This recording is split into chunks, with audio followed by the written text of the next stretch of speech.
पुढच्या बातमीकडे वळूयात। कॅप्टन खरातच्या घरातील व्यक्तींची टीव्ही 9च्या प्रतिनिधींवर दादागिरी पाहायला मिळाली आहे। बंगल्याबाहेर वार्तांकन करण्यासाठी गेलेल्या टीव्ही 9च्या टीमकडून कॅमेरा मोबाईल हिसकावून घेण्याचा प्रयत्न झालेला आहे। महिलेचं शोषण केल्याप्रकरणी खरात सध्या अटकेत आहे। हात नाही लावायचं, हात नाही लावायचं, हात तिकडे घे। कोण आहे हा? कोण आहे? तुझं काय नाव आहे ते सांग। आख्या बैस, आख्या गाडीत बैस, आकाश गाडीत बैस, आकाश गाडीत बैस।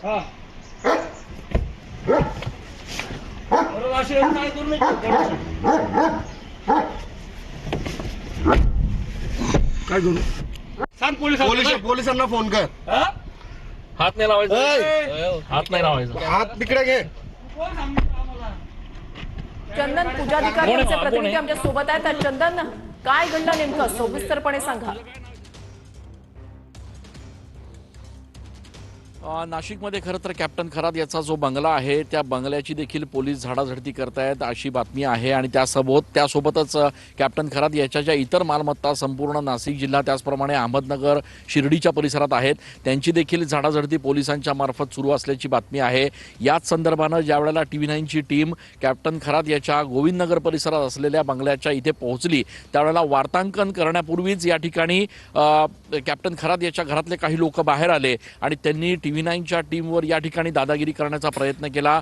कॅमेरा जो आहे तो कॅमेरा सुरू करू नका, अन्यथा तुम्हाला परिणाम भोगावे लागतील अशा पद्धतीची एक दमदाटी जी आहे ती त्या संपूर्ण परिवाराच्या लोकांकडून करण्यात आली। आपण दृश्यांमध्ये बघतोय तो हाच कॅप्टन खरात याचा बंगला आहे, ज्या बंगल्याच्या संदर्भामध्ये आता तपास सुरू झालेला आहे।